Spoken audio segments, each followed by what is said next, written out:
আজ থেকে ঠিক ১ বছর আগে মেয়ের বাবা হয়েছিলেন রাজ চক্রবর্তী। রাজপুত্রের পর রাজকন্যা আসে তার কোলে, আর সেই বিশেষ দিনের একটা বছর কেটে গেল দেখতে দেখতে। যে কোনো বাবার কাছে নিঃসন্দেহে আবেগঘন মুহূর্ত এটা, যা ফুটে উঠল রাজের ইনস্টাগ্রাম পোস্ট থেকে।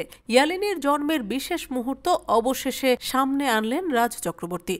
রাজের পোস্টে ইয়ালিনীর জন্মের পরের মুহূর্তের একাধিক ছবি। ডেলিভারি রুমে রাজ সঙ্গ দেন শুভশ্রীকে। সদ্যজাত মেয়েকে আদর করার ছবিও ক্যামেরাবন্দি করেছিলেন। প্রথমবার মেয়েকে দেখে যে আনন্দ, তা স্পষ্ট শুভশ্রীর চোখে মুখে। এমনকি খুদে ইয়ালিনী আর দাদা ইউভানের প্রথম দেখার মুহূর্তটাও বড় মিষ্টি। নিজের মায়ের কোলে অর্থাৎ ইয়ালিনীর ঠাকুরমার কোলে ওঠার ছবি দিতেও ভুললেন না রাজ। ইয়ালিনীকে ১ বছরের জন্মদিনের শুভেচ্ছা জানিয়ে রাজ লিখলেন, happy birthday my precious girl, অর্থাৎ শুভ জন্মদিন আমার মূল্যবান কন্যে। আর রাজের পোস্টে শুভশ্রী মন্তব্য করেছেন, মাই হোল হার্ট।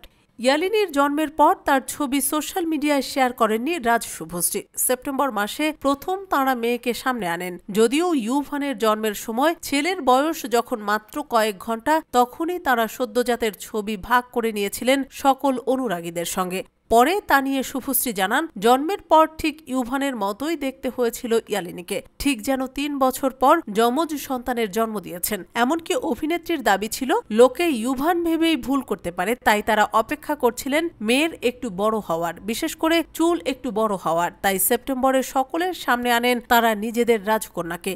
ইয়ালিনী তো এখন পুরো ডল পুতুল, মিষ্টি মুখ থেকে চোখই ফেরানো যায় না। দ্বিতীয়বার অন্তঃসত্ত্বা হওয়ার পর থেকেই একটা কন্যা সন্তান চেয়েছিলেন তিনি, আর ভগবান অভিনেত্রীর সেই ইচ্ছে পূরণও করেন।